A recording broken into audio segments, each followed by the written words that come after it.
and so on. He also did a very interesting study on the effect of terrorism on the Israeli economy, which makes it especially appropriate for him to speak on the subject. Something that some of you might be interested in, Professor Eckstein has started more recently to do work on economic history, and one of the things that he did a very engaging study on is why Jews cannot be found in agriculture in this area in the Middle Ages. And by using economics, he essentially refuted the received wisdom about it, or received wisdom which was concocted by historians who don't know economics.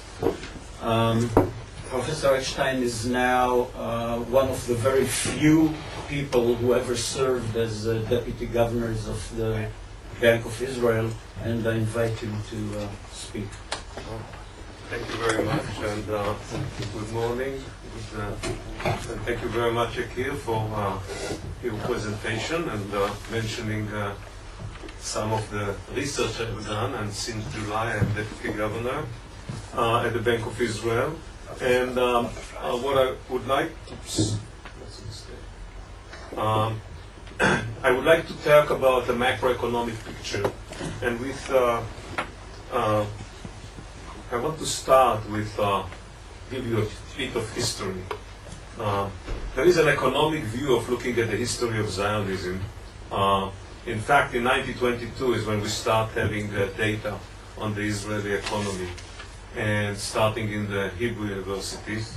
And what you see here is the Israeli GDP per capita, growing from in the same level of 2,000 Israeli shekels, growing from the something below, in terms of 2,000 shekels, something below 3,000 shekels per capita when they came here in 1922.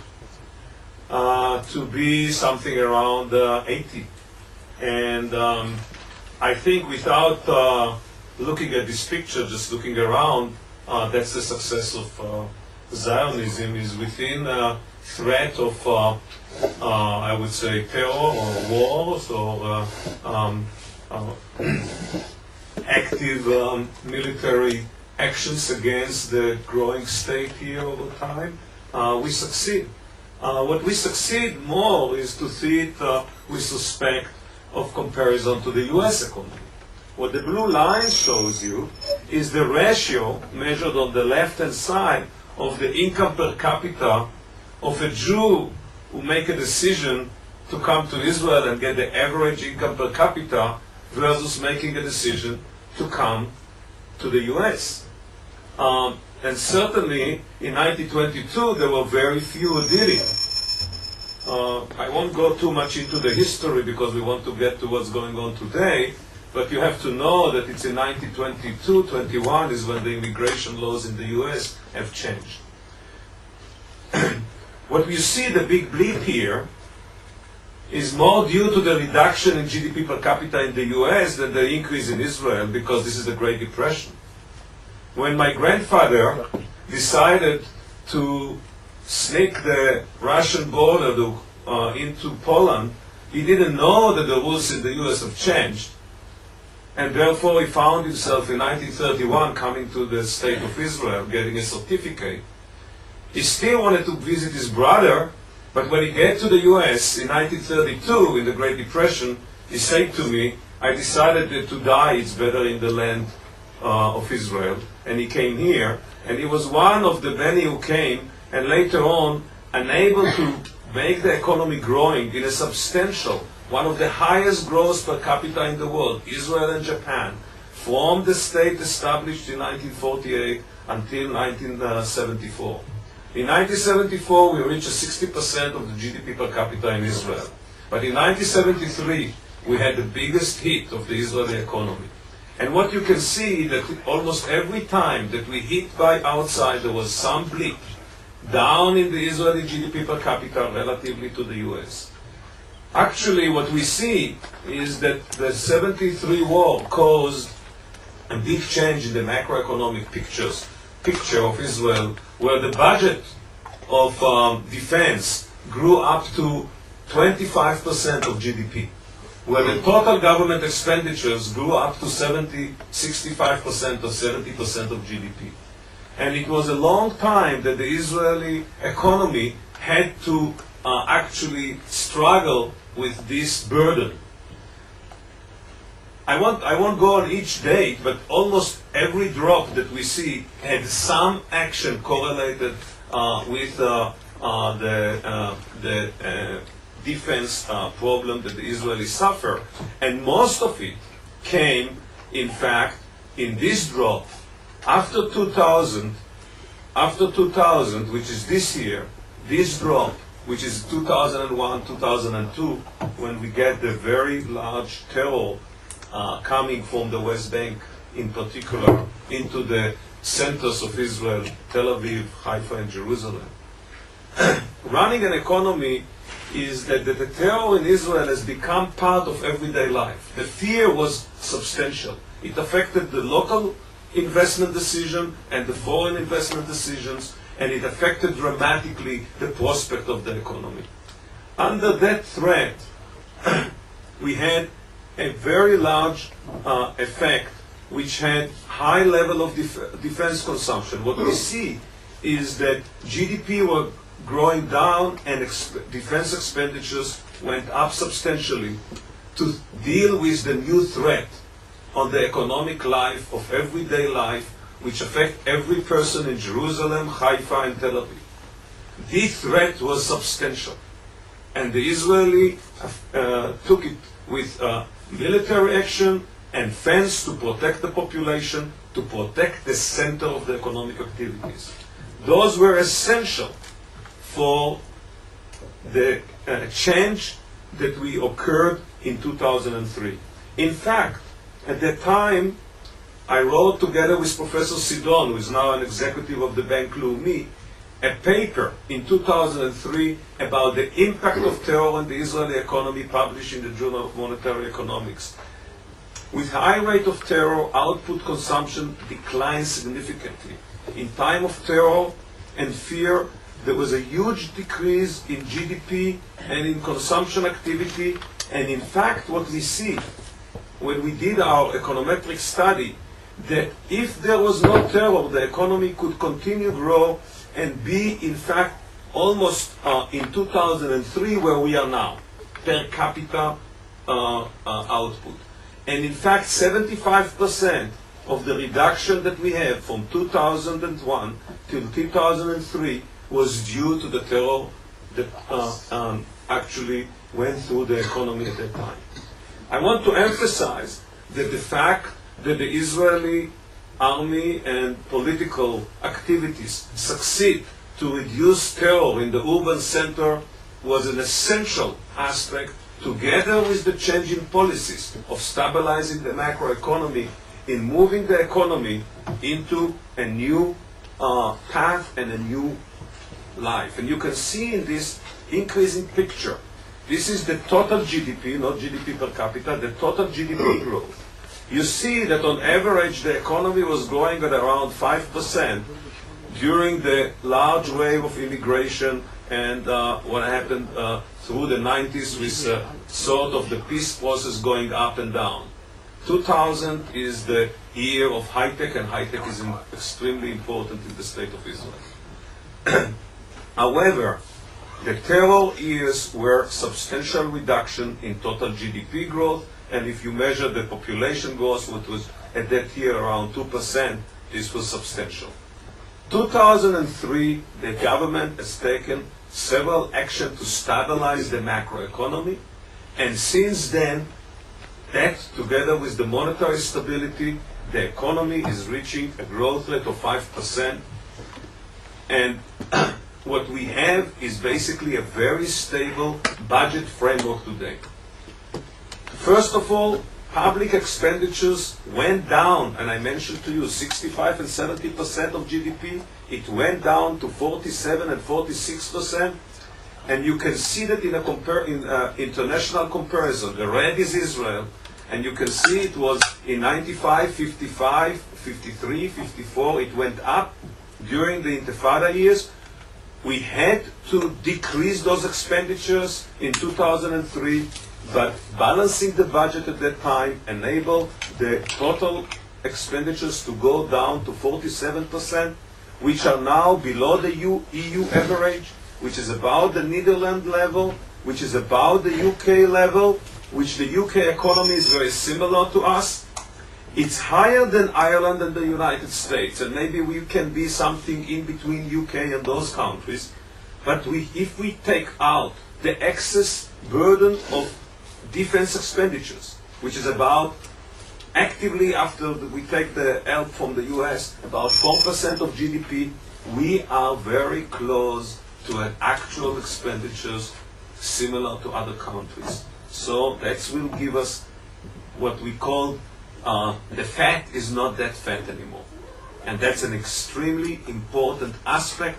And the response of the economy with stability to the war in the north, which we call it as an economic stress test, was one aspect related to this. So we basically come to a point that we are very close to what I would call total expenditures of expenditures of the government, very close to where we should be, and we should be careful that as long as we don't have extreme stress for military and terror, not to increase it further, because we are still subject to potential threat. So it's very important this year to keep the expenditures low, so that we can decrease the public sector debt. The public sector debt, when Yakir was in the government, helping it to stabilize inflation, was around 160% of GDP. And the economy, like every company, has a huge debt relative to production. That's what it means. Public debt relative to GDP is the debt relative to your output. When it's so high, the potential stability of the country is very low, and therefore the investment of individuals in the country is very low, and therefore growth is low.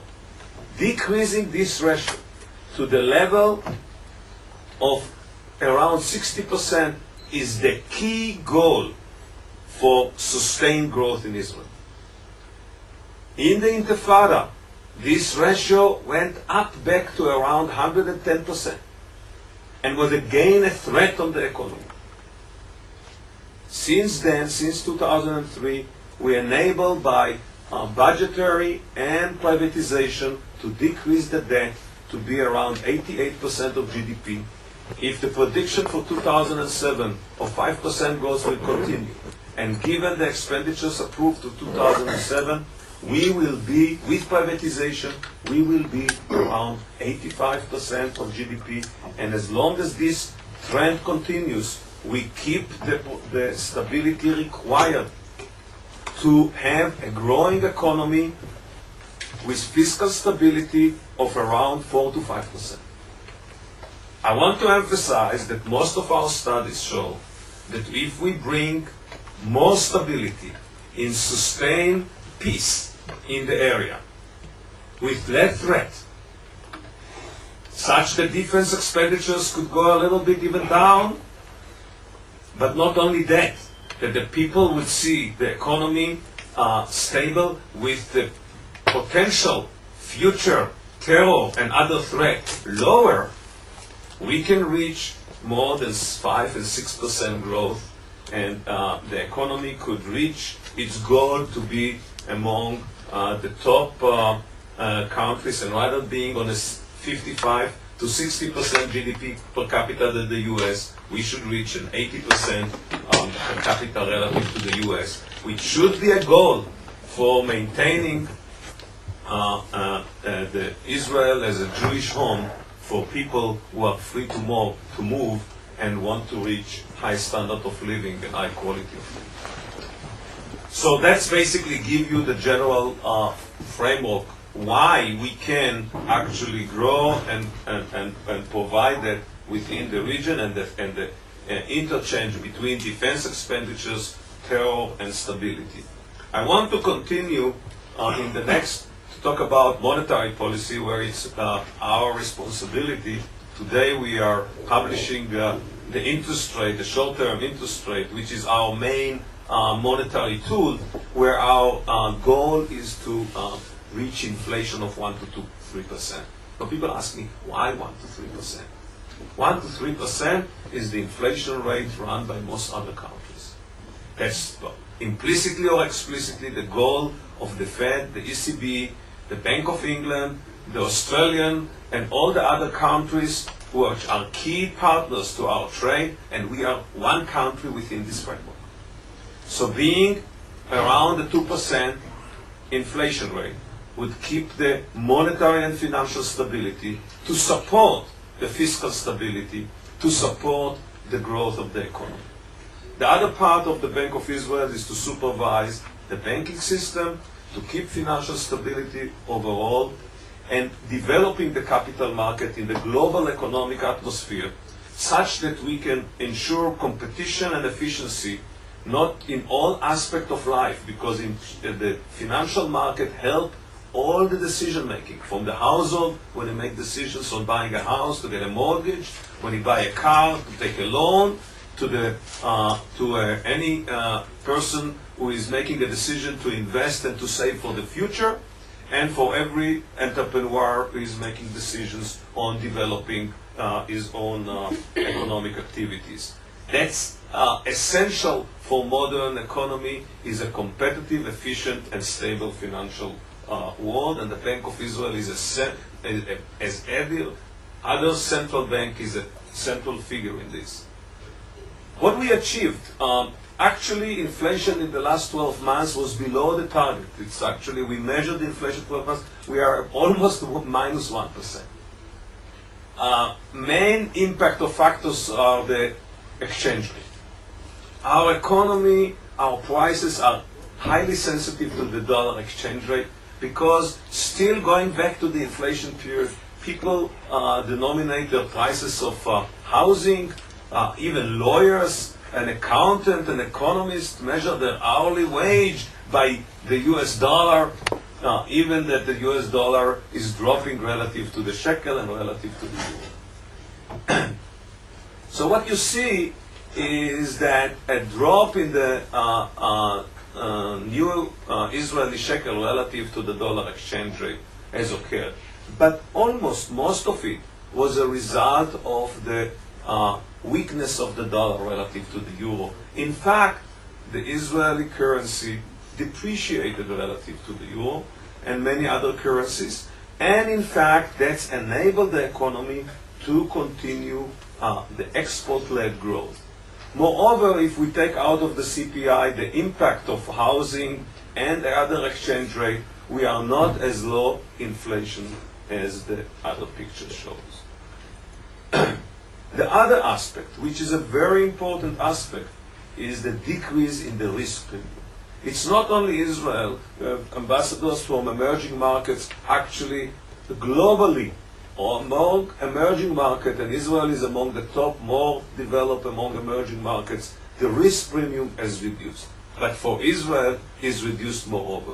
One way to measure the risk premium of Israel is to measure the difference between the interest rate of a treasury issued by the US relative by the shachar, which is the treasury or the bond issued by the Israeli government. For years it was around more than 2%. We started at 2006 that this average was about 1.8%.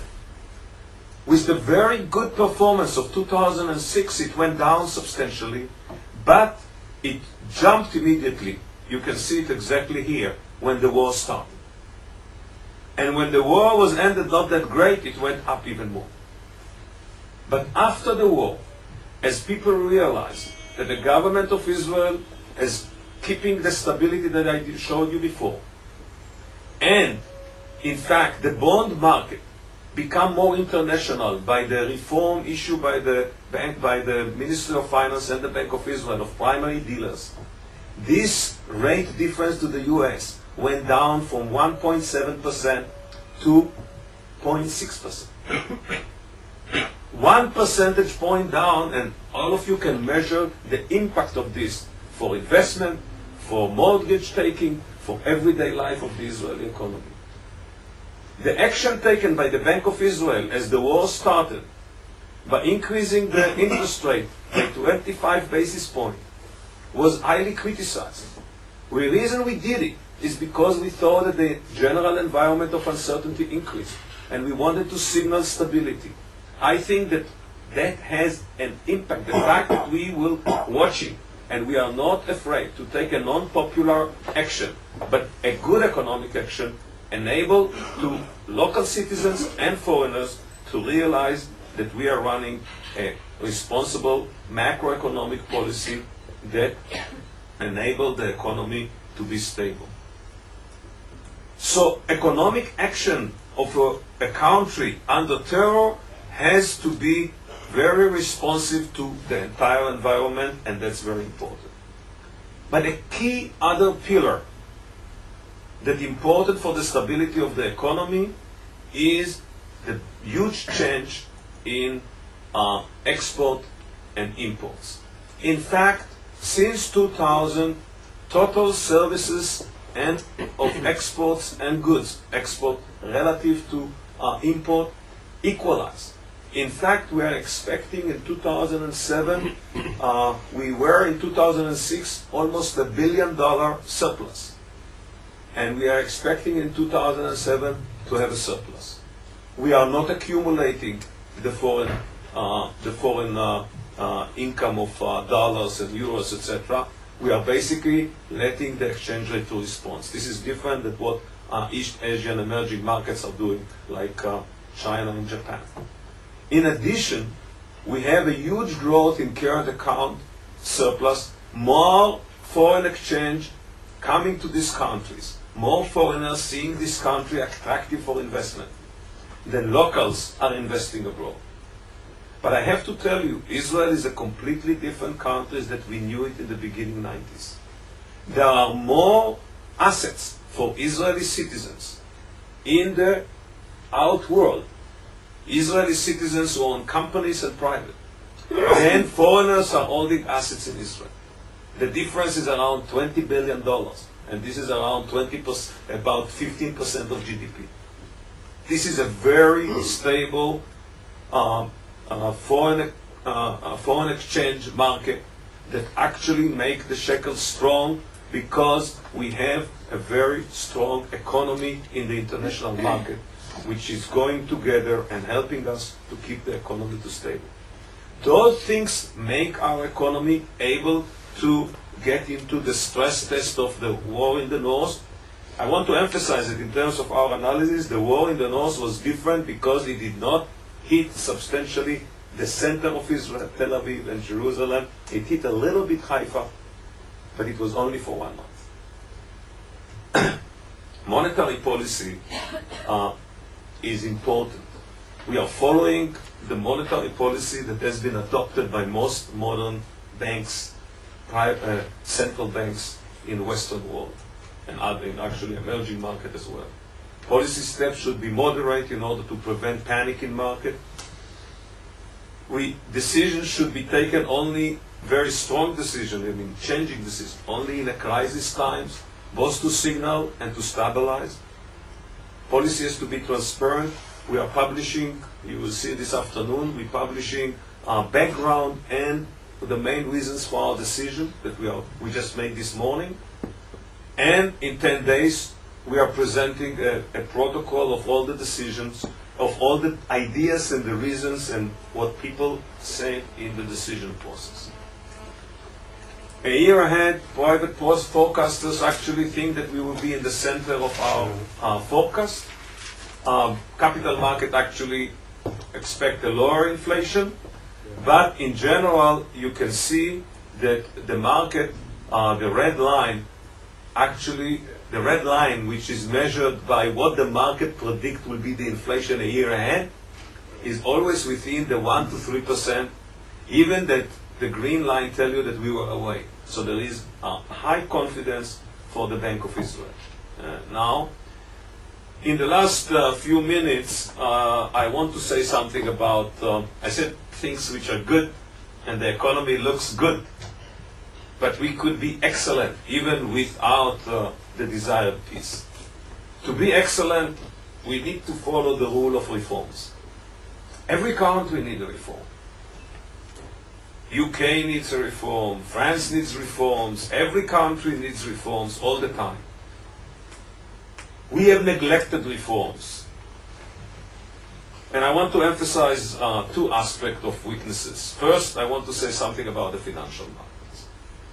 Unfortunately, I came to my job and I realized from talking to people in Israel and away that money markets are not at the world high standards. We did not implement the rules of what is called Basel II, how to manage banks. We have a high centralized banking system, low level of competition, and low level of efficiency in the banking system. I want to tell you that the banking were all nationalized in '83 and were privatized only recently.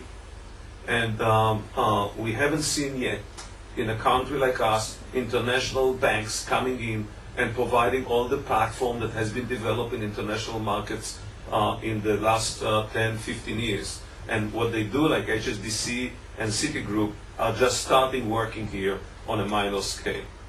We should develop this. We should change. The Bahar reform was a courageous reform, but it did not really hit the whole structure of the financial market. And I will say something about this in the... We have few other weaknesses. I think our highest weakness relative to the world is the labor market. The strongest weakness, huh? Very high poverty. We have a high and increasing poverty during the 90s. We have a very low participation, meaning that the supply of work relative to the labor force is low. What is amazing is that it's among men more than women. 25 years old to 55 years old are willing to look for work. This is participation rate. About 10% less than almost in all countries. In all countries, about 92% of men at the age 25 to 55 are looking for work. In some places, unemployment is higher, like France and Germany. In some places, like UK and England and other countries, is lower, but participation is around 90-92%. In Israel, it's about 83%. There is no reason we should maintain policies that make people not to make a decision not to go to work. We have a very high rate of entrance of foreign workers, of low-skilled people from the poorest areas in the world, from Thailand, from the Philippines, from China, etc. We have neglected the reforms that took place in many countries in the education system. Basic knowledge has not been developed well within population, especially the population where the parents are with low skills and knowledge of the language, of mathematics, of basic skills of writing. We neglected reforms there, and we need a reform. Our high-tech is among the most, I would say, developed. It attracts people from all over the world. Many Israelis were extremely successful. It makes our economy growing substantially, but it affected a segment of the population. In fact, our low, what we call traditional sectors, construction, agriculture, food production, and others, actually productivity per worker there are much, much lower than we observe in the developed world, and we neglected R&D, implementation of new technologies there. We haven't developed enough the urban development in peripheral areas. Peripheral areas, in particular, the Arab sector, the Arab Israeli sector, which need to move from a village environment to an urban sector because the standard of living there and the type of occupation and activities are urban. There's full peace treaties with all of its neighbors, or whether in fact the let's call it the price per share of terrorism and instability and lack of peace treaties is already built in a certain sense in the minds of investors. Can you develop that idea just a little bit? You touched on it a little bit before, mentioning that reforms are actually more important than full-blown peace accords with all of Israel's neighbors in terms of the economy. Well, I want to emphasize two things. First of all, every country, including the US, which is the most spectacular growing Western economy, which is hit by threat of terror or other threat, it increase uncertainty. Increase uncertainty, decrease stability, decrease investment, and has negative impact. Everything else equal. In addition, to fight the threat, you have to take resources from other sources into defense. The US did it. Every country does it. Those resources to defense are usually, on most of them, are not gross impact. So therefore, being in under potential hit by terror or by other sources certainly has a negative impact. In this situation, it's even more important to have the correct reforms. It's more important to keep macroeconomic stability, because the likelihood of the threat happening is a little higher. And I think what we found out is that we were extremely lucky in July, where the economy was in a huge budget surplus and growing on a 6% level. Therefore, the war was very limited impact. On top of this, people working in the north and industry in the north understood the importance of exports, and therefore they continue working day and night to fulfill their orders from abroad. So what I want to emphasize is that there is no conflict between the two. It's two things which are important. Peace is good to enhance stability, and enhancing stability can make growth far more. We can grow maybe 6, 7, 8%.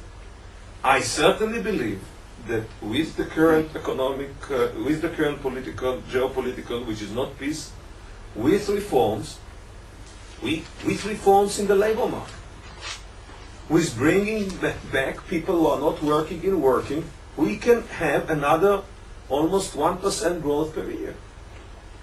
Or 0.5%, depends how active we will be there. Investing in future education is extremely important.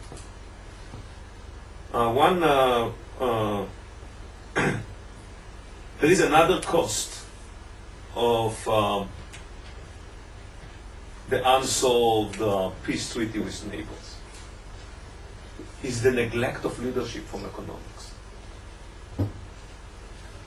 Leadership is always the head of state, the prime minister, as a visitor from the US, and has to deal with the peace process day and night. He doesn't have the time and the capacity sometimes to push for the reforms. It is the Clinton reform, it is the Blair reform in the labor market, in the welfare to work. It's not on the name of some economist. It's not in our welfare to work, is on the name of a Wisconsin. The reason is because it was not on the name of a prime minister who pushed it. And that's, I think, another cost of the geopolitical instability. In not that those are trade-offs, but it's very important. And I think it's extremely important to have a strong finance minister who is pushing reforms forward and moving the economy forward, independently of the additional gain that we can get from this.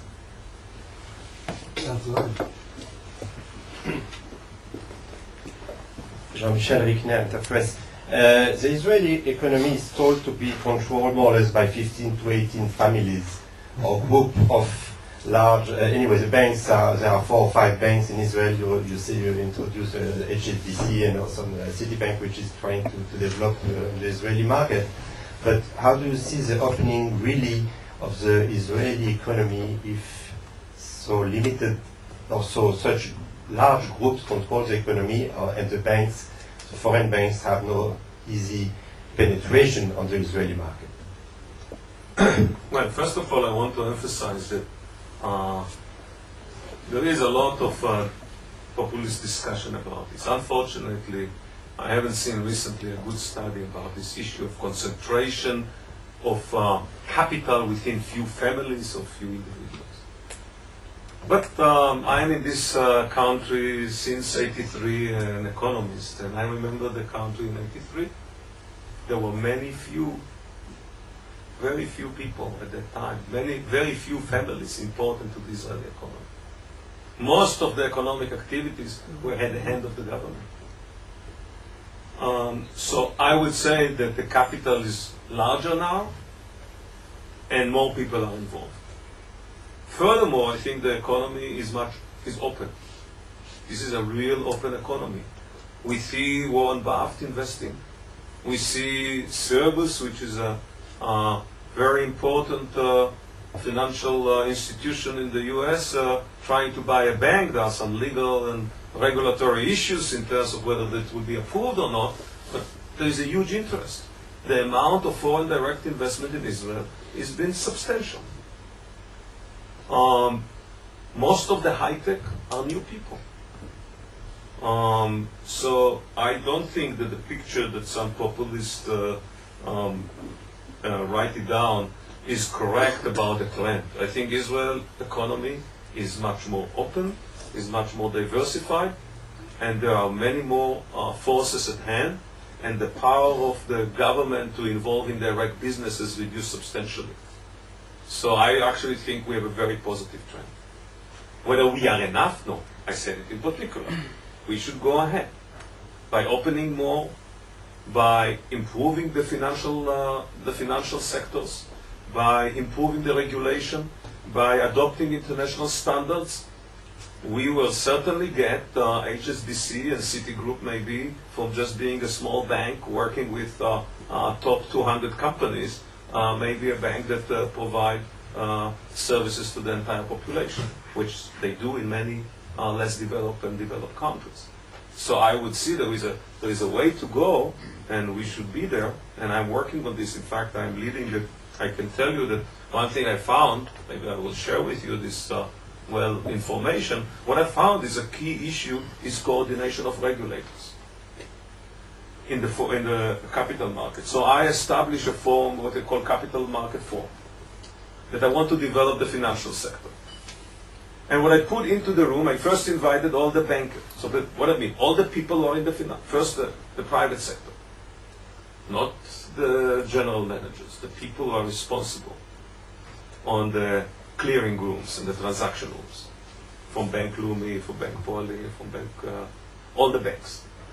Then also from the insurance companies.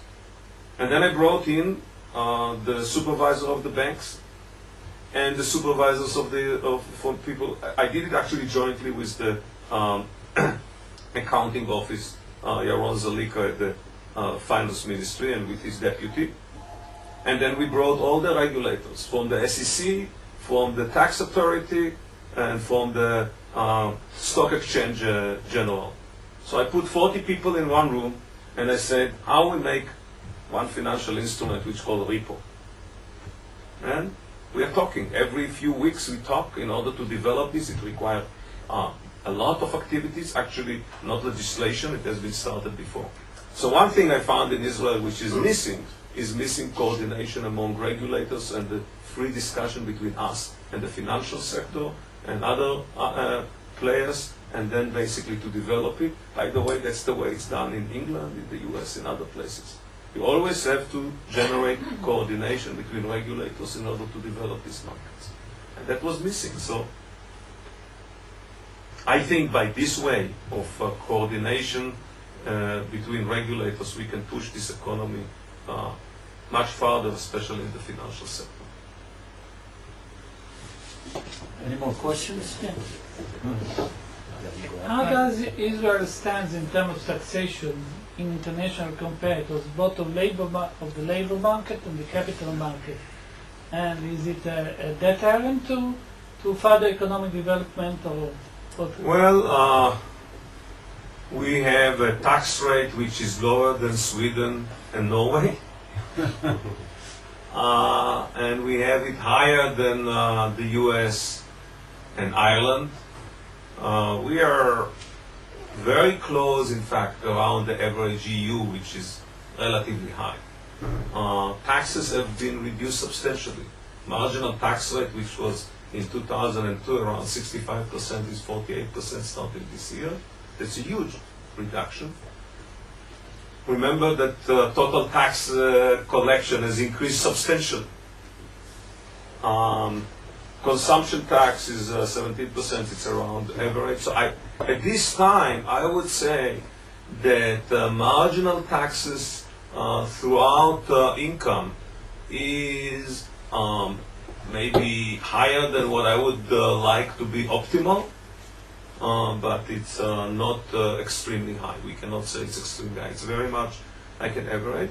Now remember, as I said before, we have around 4 or 5% expenditures more on defense.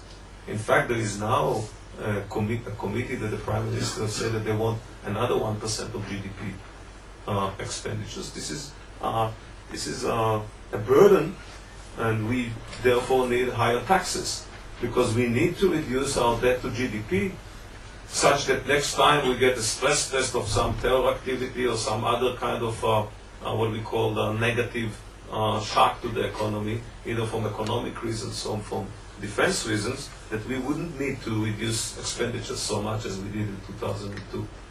So what I would say, in particular, at this stage, I don't think that taxes on average or marginal are the big threat for economic further development.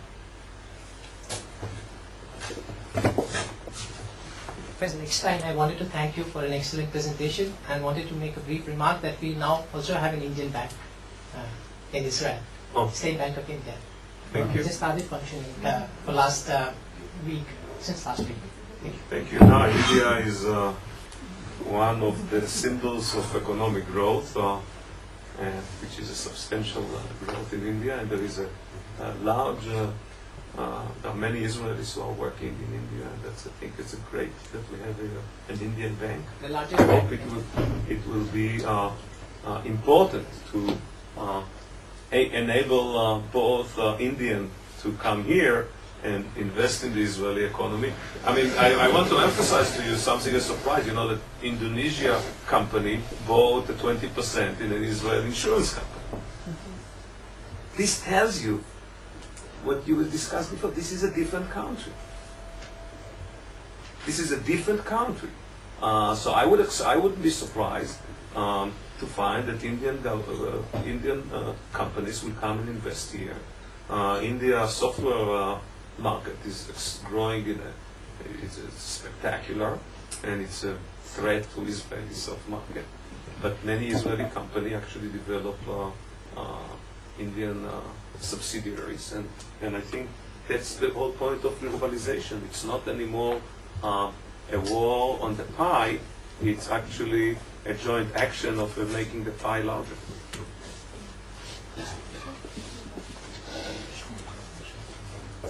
I can talk another 7 minutes. If there are more Any more questions? Yeah, go ahead, please.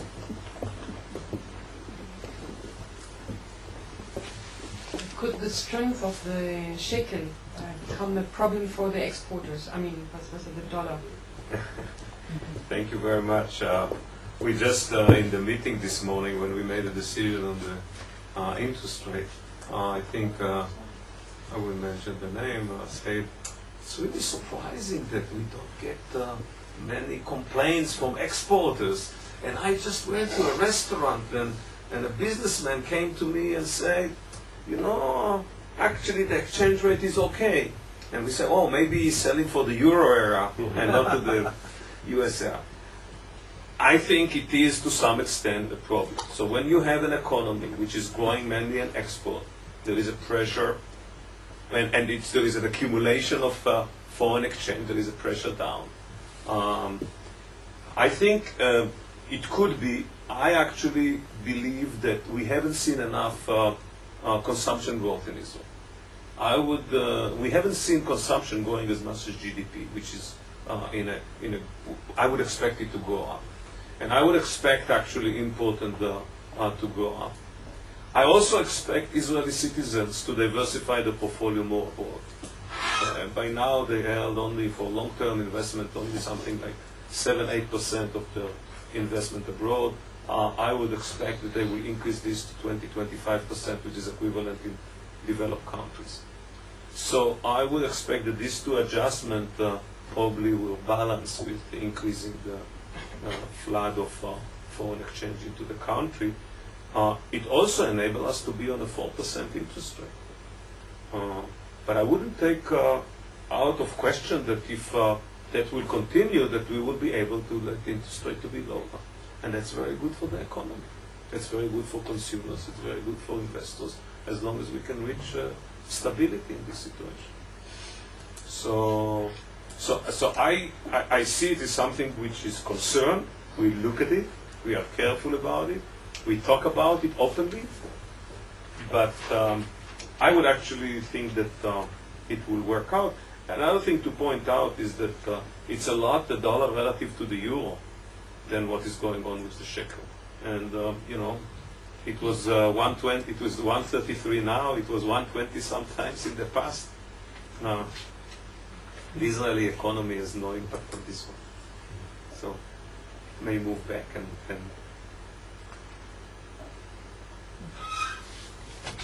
in many respects we are more a euro era country than.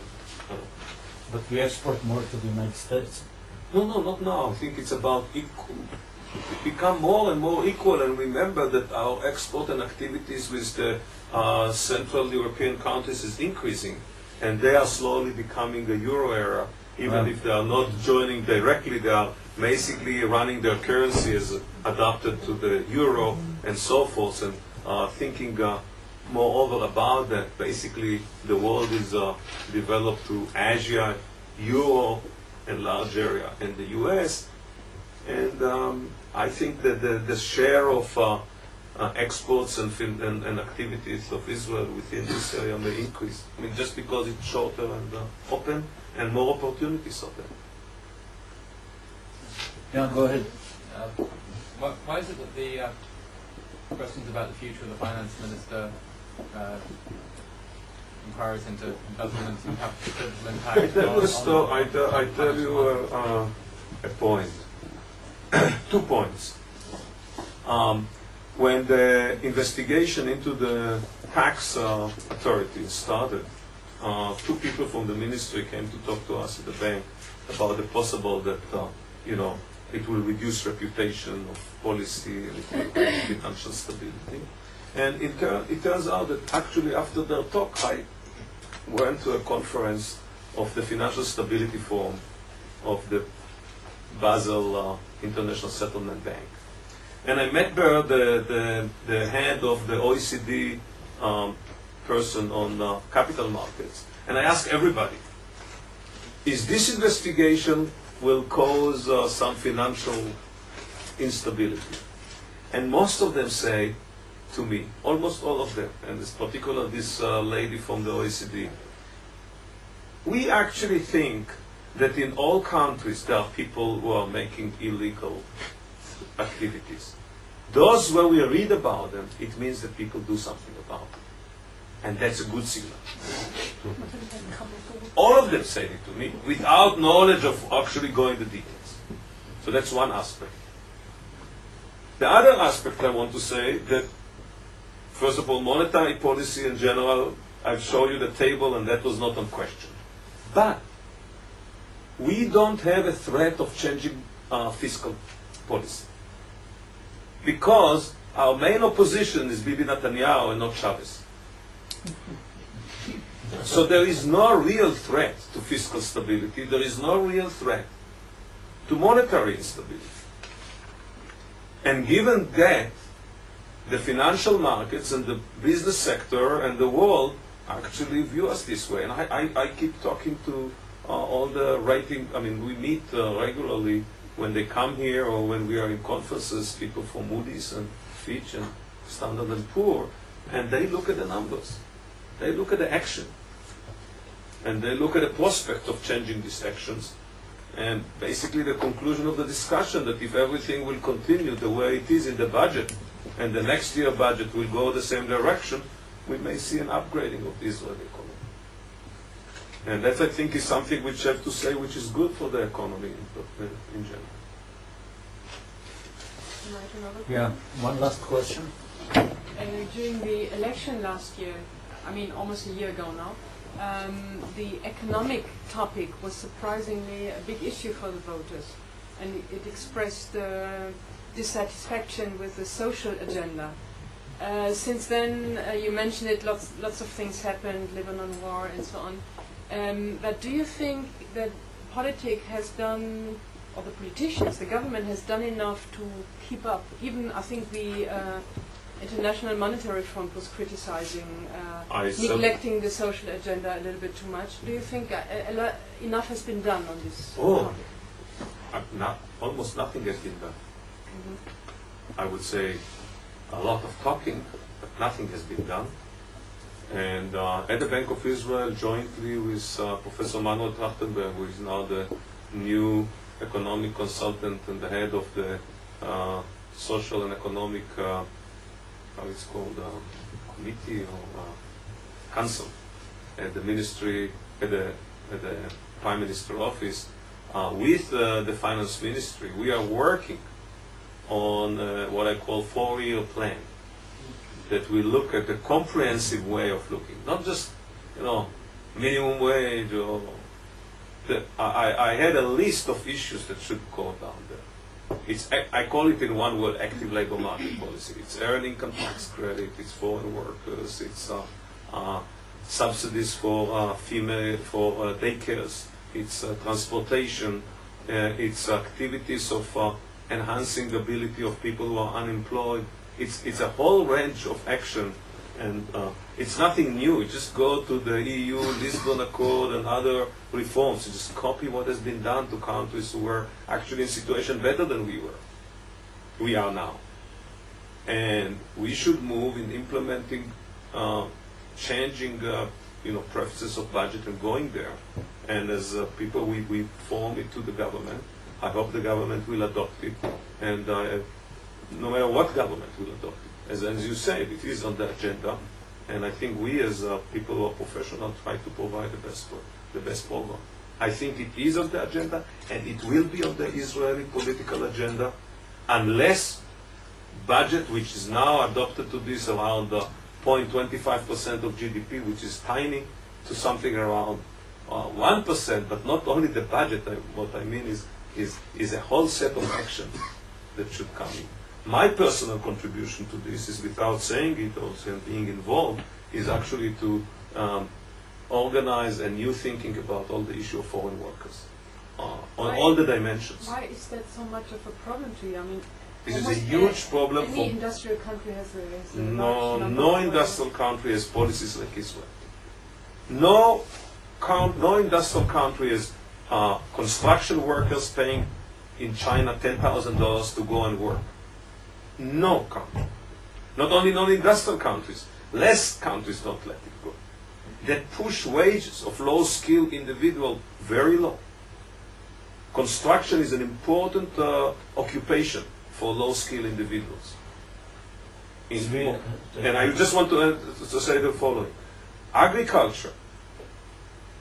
Many countries bring some seasonal workers and so forth, no one has a state where 30,000 people from Thailand working for 10,000 Israelis. No country has this ratio. That has an impact. And moreover, we are having a population of close to 200,000 people, which are part of this country, which are living in a completely different world, and we push them into living in their own country standard of living. And we have an island of poverty on top of all the others. So this is, I think, I want to say the last thing about this, which is very important and important for me. Israel is a country of the Jewish people. It's a Zionist country. It brings here all the Jews who want to come here. Most of the Jews who come here are the low-skilled Jews.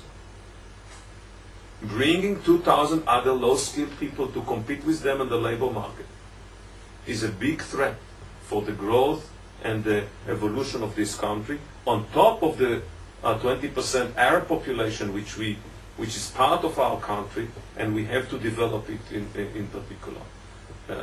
And those are the key important issue, is to make the Arab Israeli population part of this country in the long run peace, and in particular to enhance the skills of the low skills, both the Arabs and the Jews who came here. Bringing in 2,000, which is huge population from other countries with low skills, is just irresponsible. Yeah, I just want to add something I found out. Professor Eckstein said that foreign workers pay abroad between $6,000 and $10,000 to come here, which is a huge investment for them. Some of them now are unemployed in Israel, and they don't want to leave Israel, although they are unemployed here, because they are hoping to recover that investment.